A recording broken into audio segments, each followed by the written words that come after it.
Sudah dimulai ya? Pemerintah Kota Palembang sedang menata 41 rumah di bantaran Sungai Sekanak, Kelurahan 24 Ilir, Palembang seluas 14 hektar.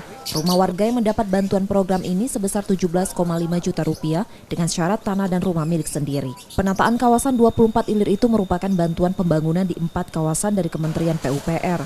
Kawasan lain berada di Gandu, Sematang Borang, dan Karanganyar. Ada 1.500 rumah yang diperbaiki dengan penataan kawasan meliputi pembangunan rumah, jalan, dan infrastruktur. Program ini bersamaan dengan program restorasi Lebak Cindo di bantaran Sungai Sekanak. Untuk misalnya contohnya kawasan Bukit Kecil, tepatnya di 24 Ilir ini saja, kita akan membangun jalan yang memang berbatasan dengan bibir sungai sekitar 5 meter dan pemukiman-pemukimannya akan kita bantu ya untuk khususnya untuk rumah-rumah yang memang kondisinya sangat memprihatinkan. Dan di belakang saya khususnya di 24 Ilir akan dibangun sekitar 41 rumah. Tapi untuk yang lain itu akan menyebar di beberapa kawasan di Kota Palembang. Pemkot Palembang menargetkan program ini rampung akhir tahun 2020 dan dapat mengurangi jumlah rumah tak layak huni di ibu kota Sumatera Selatan tersebut.